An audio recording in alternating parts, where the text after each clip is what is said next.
చదవండి. ఆది కాండం చదవండి 1వ అధ్యాయం. ఆది కాండం చదవండి 1వ అధ్యాయం 28వ వాక్యం. 1వ అధ్యాయం 28వ వాక్యాన్ని చదువుతారు చూడండి. 1:28. దేవుడు వారిని ఆశీర్వదించెను, ఎట్లనగా మీరు ఫలించి అభివృద్ధి పొంది విస్తరించి భూమిని నిండించి దానిని మీరు లోపరుచుకొనండి. చూడండి, దేవుడు చెప్తున్నాడు. ఎవరితో ఈ మాట చెప్తున్నాడు అని అంటే ఆదాము అవ్వలతో దేవుడి మాటలు చెప్తున్నాడు. ఎవరు వాళ్ళు? దేవుని మొట్టమొదటి సృష్టి. అంటే నేను సృజించక ముందు మొట్టమొదటిగా దేవుడు ఆదిలో ఎవరిని సృష్టించాడు? చెప్పండి, ఎవరిని సృష్టించాడు? ఆదాము అవ్వలు సృష్టించాడు. సృష్టించిన తర్వాత దేవుడు వారిని ఏం చేస్తున్నాడు? తోటలో పెట్టాడు. ఎక్కడ పెట్టాడండి? తోటలో పెట్టాడు. తోట అనేది దేనికి సాదృశ్యము అని అంటే సంఘానికి సాదృశ్యము.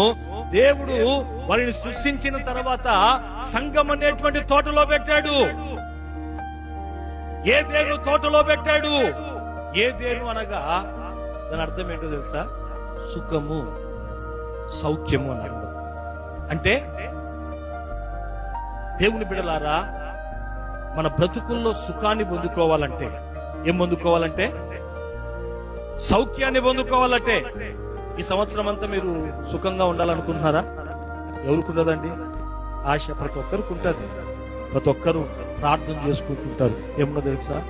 యేసయ్యా తండ్రి, నా జీవితంలో ఈ సంవత్సరం కాదు గాని అన్ని సంవత్సరములు సుఖ జీవముతో గడిచే సంవత్సరములను నాకు ప్రాప్తింప చేయము అని కోరుకుంటుంటారు. అయితే సుఖం అనేది ఎక్కడ ఉంటే మనకు వస్తుంది అని అంటే సంఘాన్ని విడిచిపెట్టి తిరిగితే రాదండి సుఖం.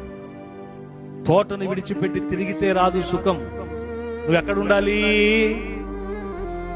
సంఘం అనే తోటలో నువ్వు ఉండాలి. ఉంటేనే నీకేం కలుగుతుంది? సుఖం కలుగుతుంది. చూడండి, ఆదాము దేవుని ఆజ్ఞను అతిక్రమించి తినకూడనటువంటి పండుని తిన్నాడు. ఆ తర్వాత ఆ తోటలో నుంచి బయటికి దేవుని ద్వారా ఏమయ్యాడు? ఇంటి వేయబడ్డాడా? ఆ తర్వాత ఆదాము బ్రతుకుల్లో సుఖముందా? చెప్పండి, ఆదాము బ్రతుకుల్లో సుఖముందా? ఇద్దరు కొడుకులు కంటే కయ్యూను వచ్చి ఆ హేబెల్ని ఏం చేస్తాడండి? చంపుతాడు. దేవుని బిడ్డలారా, ఆదాముకు అవ్వకు మిగిలింది ఏంటంటే కన్నీళ్ళు. మరి బ్రతుకుల్లో మొలిచింది ఏంటి అని అంటే ముళ్ళ పొదలు, గచ్చ పొదలు.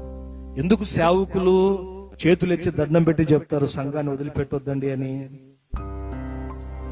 కంచె. సంఘం అనేది దేవుడు మన చుట్టూ వేసిన కంచె. ఏంది చెప్పండి? కంచెలో ఉంటేనే మనకేం కలుగుతుంది? కంచె బయట ఉంటాడు. ఎవరు? సుప్పనాథుడు. ఎవరాడు? ఇది ఎప్పుడు బయట పడతాడా? ఇన్ని ఇంకేయాలి.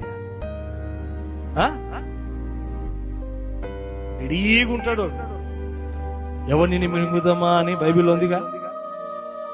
వాడు గర్జించు సింహం వలె తిరుగుతూ ఉన్నాడట. వాని నోట నువ్వు పడకుండా, నీ కుటుంబం పడకుండా, నీ పిల్లలు పడకుండా సుఖంగా మీరు బ్రతకాలనే ఆశ తప్ప సేవకులకి ఏమన్నా మీ నుండి మనులు మాణిక్యాలు ఏ రోజైనా మేము కోరుకున్నామండి? చెప్పండి, కోరుకున్నామా? కోరుకున్నామా? చెప్పండి. చేతులెత్తి గట్టిగా ఒకసారి హల్లెలూయా చెప్పండి. దేవుడు ఆ సంఘములో, తోటలో ఆదాము అవ్వల్ని దేవుడు చెప్తున్నట్టు నాటిన తర్వాత దేవుడు ఏం చేస్తున్నాడంటే, చదవమ్మ మరోసారి ఆ వాక్యాన్ని. 1వ అధ్యాయం 28వ వాక్యం చదవండి.